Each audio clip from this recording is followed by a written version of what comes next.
Morning students.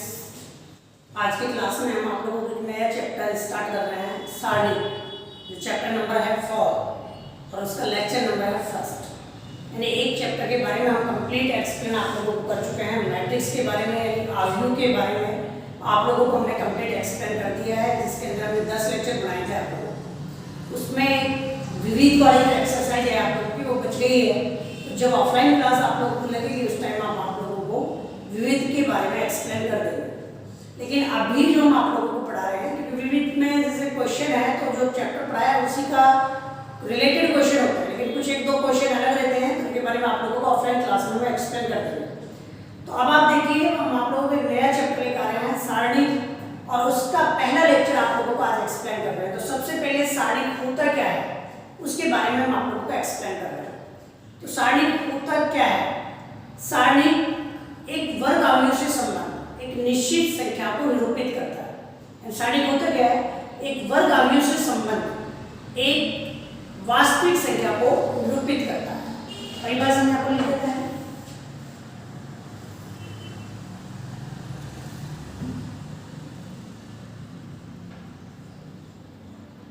सारणी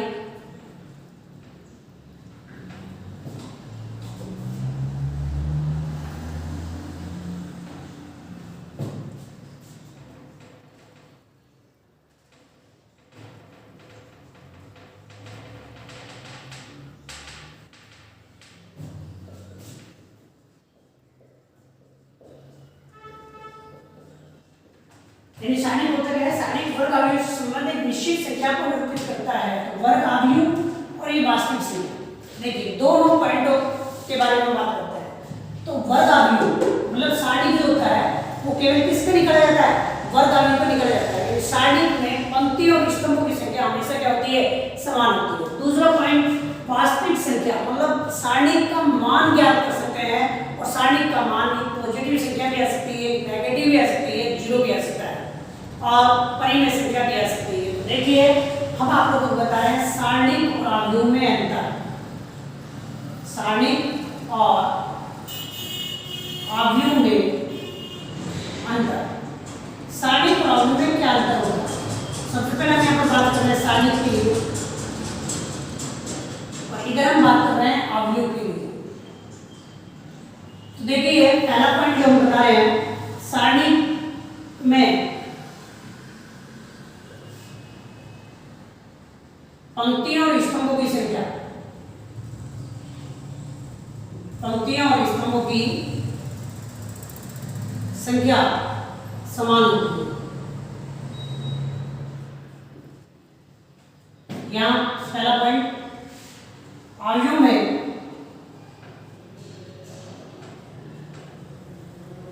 पंक्तियों और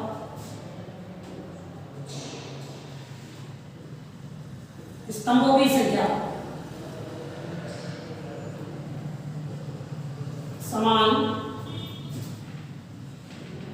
हो भी सकती है और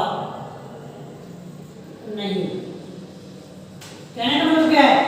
सारणी में पंक्ति और स्तंभों की संख्या समान होती है, और इधर आव्यूह में पंक्ति और स्तंभों की संख्या समान भी हो सकती है और समान नहीं भी हो सकती है। कहने का मतलब है कि वर्ग आव्यूह में तो समान आएंगी और दूसरे जो आव्यूह आएंगे उनमें अलग अलग आएंगे। क्योंकि हमने आव्यूह के प्रकार आप लोगों को बता दिए हैं कि आव्यूह ऐसे होते हैं जिनमें पंक्ति और स्तंभों की संख्या अलग अलग भी होती है। तो आव्यूह के अंदर पंक्ति और स्तंभों की संख्या अलग अलग भी हो सकती है। दूसरा पॉइंट, सारणी का मान ज्ञात कर सकते हैं। सारणी का मान ज्ञात कर सकते हैं, जबकि आव्यूह का मान ज्ञात नहीं कर सकते हैं। यानी सारणी का मान ज्ञात कर सकते हैं और आव्यूह का मान हम ज्ञात नहीं कर सकते हैं। तो आज का हमारा जो पहला लेक्चर रहेगा वो रहेगा सारणी का मान ज्ञात करना। तो सारणी का मान कैसे ज्ञात किया जाता है उसके बारे में आप लोगों को हम बताएंगे। तो देखिए, आप लोग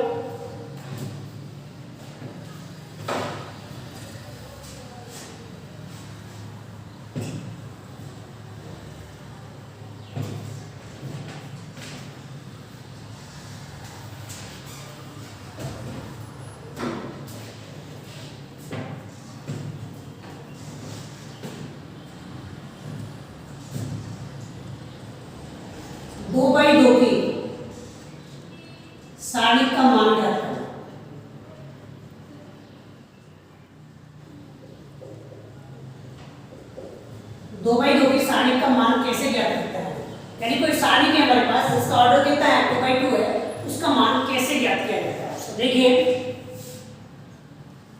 ये कोई सारणी है del is equal to A B C D, इसमें 2 रोज है 2 कॉलम्स है, 2 पंक्ति हैं 2 स्तंभ हैं। तो इसको इधर मल्टीप्लाई करेंगे और इसको इधर मल्टीप्लाई करेंगे। देखो ए को डी से मल्टीप्लाई करेंगे ए इंटू डी, और बी को सी से मल्टीप्लाई करेंगे, बीच में माइनस लगाते हैं तो माइनस बी सी। जैसे फॉर एग्जांपल छोटा सा क्वेश्चन हम ले रहे हैं, डेल इज इक्वल टू 2 3 4 5, तो क्या रहेगा इधर मल्टीप्लाई करेंगे 5 2 10, बीच में माइनस और 4 3 12, कितना रहेगा -2। एक और क्वेश्चन ले लेते हैं, डेल इज इक्वल टू -1 -2 3 और -4। अब देखिए चलो इसको हम प्लस ही रखते हैं, ये इधर मल्टीप्लाई रहेगा कितना रहेगा -4, बीच में माइनस, और ये इधर मल्टीप्लाई हो जाएगा -6, तो कितना -4 + 6, तो कितना आंसर आ रहा है, यानी अगर हम इसको सॉल्व करते हैं तो -2 आ रहा है, इसको सॉल्व करते हैं कितना प्लस का। तो आपके पास कोई जरूरी नहीं है कि पॉजिटिव भी आ सकता है, नेगेटिव भी आ सकता है, जीरो भी आ सकता है। तो ये 2/2 की एक सारणी को हल करने का प्रोसेस हमने बताया है, 2 एग्जांपल उसके बेसिस पर हमने आपको जो करा दिया। अब आप देखिए 3/3 की सारणी को कैसे हल किया जाए।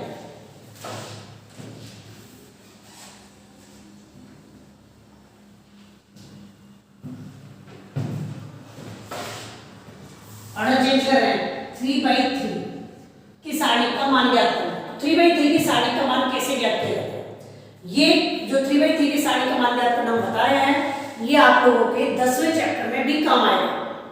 10वां चैप्टर है सदिश, और सदिश में भी काम आएगा, तो इसलिए आप लोगों को थोड़ा सा ध्यान से समझना है। देखिए आप एक 3/3 की कोई सारणी दी है, A B C D E F G H I। देखो जनरली हम जो बात करते हैं मैट्रिक्स में पढ़ लिया हमने, यहाँ इसकी पोजीशन होती है 1 1, मतलब फर्स्ट रो में आ रहा है, फर्स्ट कॉलम में आ रहा है, 1 2 1 3, 2 1 2 2 2 3, 3 1 3 2 और 3 3। देखिए आप, तो आपके पास क्या रहेगा भाई, देखिए plus minus plus minus plus minus plus minus. ये प्लस माइनस क्यों बताया मैंने, कि क्या रीजन है इसके पीछे। देखिए कि यहाँ जो नंबर लिखा हुआ पहला नंबर होता है आई का और दूसरा नंबर होता है जे का। तो अगर आई प्लस जे सम आ रहा है, आई प्लस जे क्या है सम, तो प्लस का चिन्ह, और आई प्लस जे अगर विषम आ रहा है तो आपके पास आएगा माइनस का चिन्ह। यानी आई प्लस जे की वैल्यू सम आ रही है प्लस, और आई प्लस जे की वैल्यू माइनस आ रही है तो विषम। आप देखिए बताओ कि आई प्लस जे 1 + 1 कितना हो जाएगा 2, 2 आ रहा है, सम है प्लस आएगा, 1 + 2 क्या है 3, तो विषम होता है इसलिए माइनस। यानी इन नंबरों को हम जोड़ के देखेंगे कि अगर ये सम आ रहा है तो प्लस लगेगा और विषम आ रहा है तो माइनस लगेगा। ये प्लस और माइनस क्या काम आएंगे, कहां पर काम आएंगे, वो चीज हम आपको बता रहे हैं। तो देखिए इसमें 3 तो पंक्ति हैं और 3 स्तंभ हैं, तो इस सारणी को 6 तरीके से सॉल्व कर सकते हैं। कितने तरीके से, 6 तरीके से, और 6 के 6 तरीके से आपका आंसर समान आएगा, ये नहीं कि अलग अलग आएगा, समान आएगा। तो आप देखिए बताओ कि हम इसको पहली पंक्ति से विस्तार कर रहे हैं, प्रथम पंक्ति से विस्तार करने पर, प्रथम पंक्ति से विस्तार कर रहे हैं, सारणी का मान ज्ञात कर रहे हैं। तो कैसे ज्ञात करेंगे, देखिए पहली पंक्ति क्या चिन्ह आएगा प्लस, अभी बताया ये प्लस, पहला आगे लिख दिया, पहली पंक्ति का पहला लिख लिखेंगे और क्या चिन्ह आएगा प्लस, प्लस है। अब ये जिसमें आ रहा है, जिस पंक्ति में आ रहा है उस पंक्ति को छोड़ दो, जिस स्तंभ में आ रहा है उस स्तंभ को छोड़ दो, मतलब इसको भी छोड़ दो और इसको भी छोड़ दो, तो क्या बच रहा है E F H I। अब यहाँ पर देखिए माइनस का आ रहा है, माइनस लगा दिया, और यहाँ पर अपने पास क्या आ रहा है बी आ रहा है तो बी लगा दिया। अब आप देखिए बी किस में आ रहा है, पहली पंक्ति में आ रहा है, दूसरे स्तंभ में आ रहा है, पहली पंक्ति को छोड़ दो, दूसरे स्तंभ को छोड़ दो, कितना रहेगा D F G I, और ये प्लस सी, क्योंकि प्लस तो यहाँ पर आ रहा है देखिए, और सी ये तीसरा भी हो, मतलब पहली पंक्ति से विस्तार कर रहे हैं, पहला भी हो, दूसरा भी हो और ये तीसरा। अब अब सी किस में आ रहा है? पहली पंक्ति में आ रहा है और तीसरे स्तंभ में आ रहा है। पहली पंक्ति को छोड़ दो, तीसरे स्तंभ को छोड़ दो, कितना रहेगा? डी ई जी एच। तो कितना रहा देखिए? ए। अभी बताया 2/2 की सारणी का हल करना, ई आई, बीच में minus H F, minus B, ये D I, minus G F, plus C, ये डी एच, माइनस जी। तो ये हमारे पास डिटरमिनेंट को सॉल्व करना हमने बता दिया, सारणी का हल ज्ञात करना 3/3 को बता दिया। इनको तो जैसे कोई संख्या यहाँ पर होंगी तो मल्टीप्लाई कर देंगे, सॉल्व कर देंगे। तो एक संख्या हम लेके बता रहे हैं, एक सारणी जिसमें पूरी की पूरी वैल्यू एक संख्या है, एबीसीडी के फॉर्मेट में नहीं, नंबर्स के फॉर्मेट में रहेगी, तो उसको सॉल्व करना हम आप लोगों को बता रहे हैं। देखिए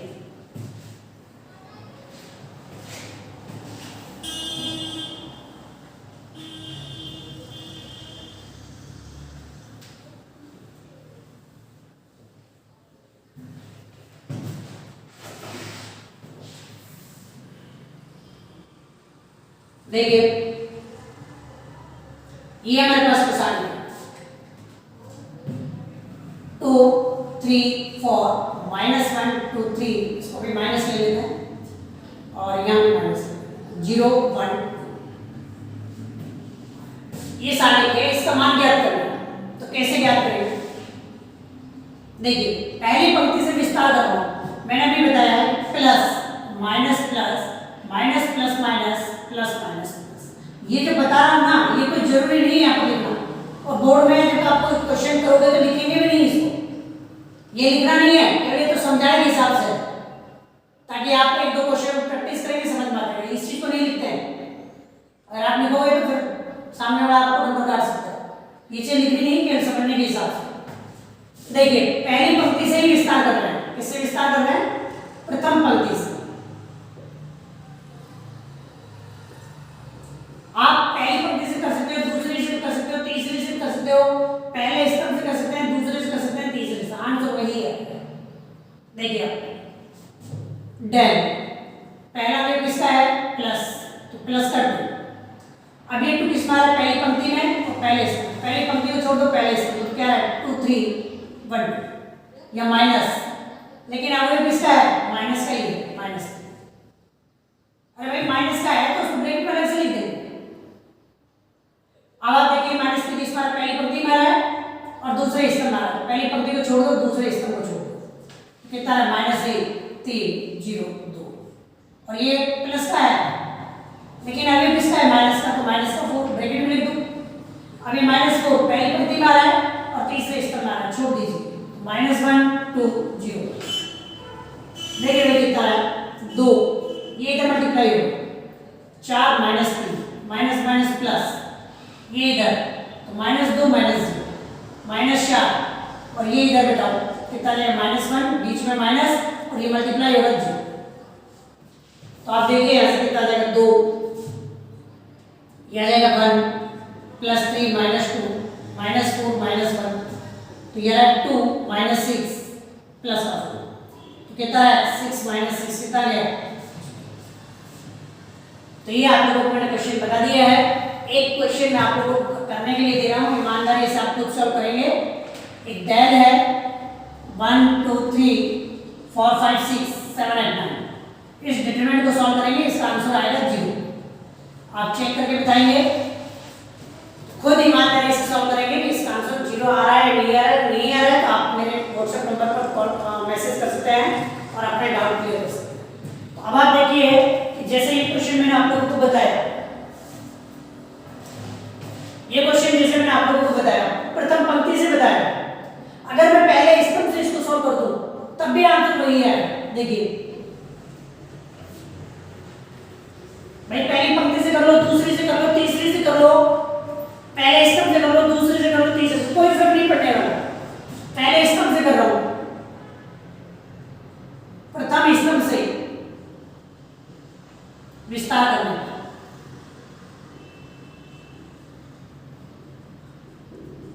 देखिए पहले स्तंभ से बात कर रहे हैं, कितना है? प्लस, प्लस कर दो। 2 किसमें आ रहा है? पहली पंक्ति में, पहले स्तंभ में, 2 3 1 2, किसका है? माइनस और ये माइनस का 1 है। और ये माइनस किस में आ रहा है, दूसरी पंक्ति में आ रहा है, दूसरी पंक्ति को छोड़ दो और पहले स्तंभ को छोड़ दो, क्योंकि जिसमें आ रहा है उस पंक्ति को उस स्तंभ को छोड़ दीजिए। तो क्या बच रहा है, -3 -4 कितना आएगा भाई, 1 और 8। अब आप देखिए प्लस और ये कितना है, अब 0 से कुछ भी मल्टीप्लाई करेंगे, मल्टीप्लाई करने के बाद क्या बन जाएगा, 0 बनेगा, इसलिए इसको लिखने की जरूरत ही नहीं है। जब कोई अवयव 0 हो तो आप उसको लिखने की जरूरत नहीं है, क्योंकि सब कुछ मल्टीप्लाई होकर क्या बन जाएगा, 0। तो डेट इज इक्वल टू 2, यहाँ कितना आएगा 4। ये सॉल्व कर रहे हैं, ये इधर मल्टीप्लाई, बीच में -3 प्लस का 1, ये इधर मल्टीप्लाई -6, बीच में माइनस और ये माइनस का 4, और इसको लिखने की जरूरत नहीं। तो कितना आएगा 2, ये 1, ये 1 -6 + 4, तो कितना आएगा 2 और ये आएगा -। तो आपका आंसर कितना आया, तो आप देखिए उससे भी 0 आ रहा था और यहाँ से 0 आ रहा है। तो आप किसी भी मेथड से कर सकते हैं, इससे कोई फर्क नहीं पड़ेगा, चाहे पहली पंक्ति से, दूसरी पंक्ति से, तीसरी से, पहले स्तंभ से, दूसरे स्तंभ से, तीसरे स्तंभ से, आपका आंसर सेम रहेगा। तो हमने 2x2 की सारणी कॉल करना आप लोगों को बता दिया है और आपको 3x3 की सारणी कॉल करना बता दिया है। तो सारणी का मान निकालना आप लोगों को आना चाहिए। अब आप देखिए कि एक छोटा सा पॉइंट हम आप लोगों को बता रहे हैं, इस पर क्वेश्चन करेंगे नेक्स्ट क्लास में।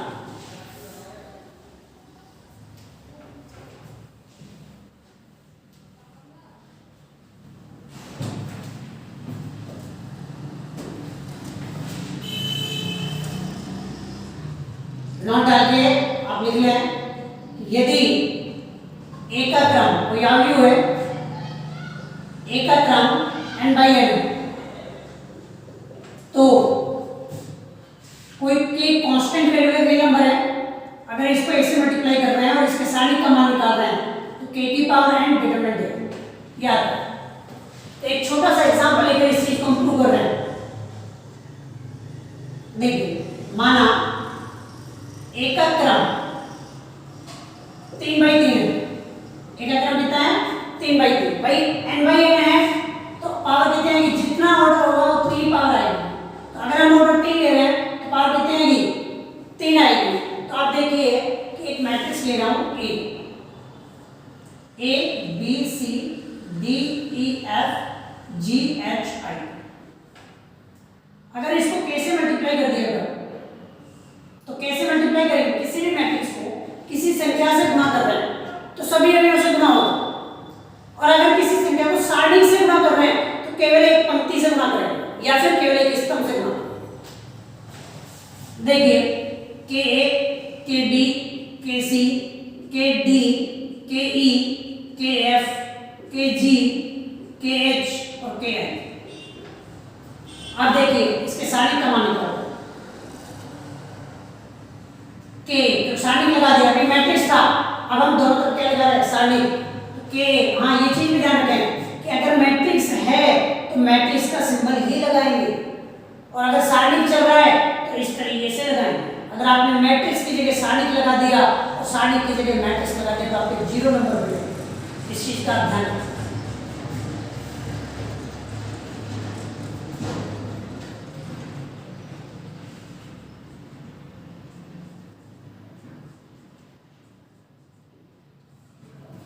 अब आप देखिए के सारणी, यहाँ 3 अलग पंक्तियां, पहली पंक्ति में से के कॉमन आ रहा है, लेकिन मैट्रिक्स में से कोई चीज कॉमन लेते हैं, इनको छोटे छोटे पॉइंट है, लेकिन ध्यान देना बेटा कि मैट्रिक्स में से अगर कोई चीज कॉमन लेते हैं तो सभी अवयवों में से कॉमन आता है, और अगर सारणी में से कोई चीज कॉमन लेते हैं तो पंक्ति वाइज या फिर स्तंभ वाइज कॉमन लिया जाता है। जैसे पहली पंक्ति में से के कॉमन आ गया, दूसरी पंक्ति में से भी के कॉमन आ गया, और तीसरी में से भी के कॉमन आ गया। जो बचा हुआ है उसको लिख दो, A B C D E F और G H I। तो क्या बन गया, के, और यह आपके पास k की पावर 3 डिटरमिनेंट A, k की पावर 3 डिटरमिनेंट A, ये अपने पास है। तो देखिए हमने क्या बताया था, k की पावर कितनी आएगी, जितना उसका ऑर्डर है, तो k की पावर, इसका ऑर्डर कितना था 3, तो k की पावर कितनी आएगी 3, क्योंकि तीन पंक्ति थी, तीन पंक्तियों में से अगर कॉमन लिया तो k की पावर 3 मिल गया। अगर n पंक्तियां होती तो k की पावर कितनी बार निकलती, n बार निकलती। तो समझ में आया कि जब किसी मैट्रिक्स को किसी संख्या से गुणा किया जाता है, जैसे हम आपको छोटा सा क्वेश्चन बता रहे हैं कि यदि a का क्रम कितना है, 2/2 है तथा सारणी a का मान 3 है, तो आपके पास 4 सारणी a, इसका मान ज्ञात करना है। इसका मान कितना है, तो देखिए 4 सारणी के का मान मैंने अभी बताया भाई 4 की पावर n और सारणी की n क्या है, n a का क्रम है। अब भाई ध्यान दीजिए, मैंने आपको बताया था क्रम पंक्तियों की संख्या गुना स्तंभों की संख्या होती है, लेकिन जब पंक्तियों और स्तंभों की संख्या समान हो तो एक ही संख्या से डिनोट कर सकते हैं, क्योंकि यहाँ वर्गाव्यूह है, क्योंकि सारणी वर्गाव्यूह पे ही निकलता है, तो इसलिए n गुना n को हम एक ही अक्षर से डिनोट कर सकते हैं कि n एक का क्रम है। n किसका क्रम है, एक का क्रम कितना है, 2। कितना आएगा देखिए 4 की पावर 2 और सारणी के का मान कितना है, 3, तो 16 गुणा 3 तो कितना आएगा, 48। तो इस तरीके से आप समझ में आया। तो ये हमने बेसिक बताया, सारणी का मान ज्ञात करना से रिलेटेड क्वेश्चन आपको समझाया है। अब नेक्स्ट क्लास के अंदर हम इस चैप्टर के बारे में आगे आप लोगों को पढ़ेंगे। आज तो बेसिक बताया केवल सारणी के बारे में, सारणी का मान कैसे ज्ञात किया जाता है। तो नेक्स्ट क्लास में हम आप लोगों को एक्सप्लेन करेंगे इसके बारे में।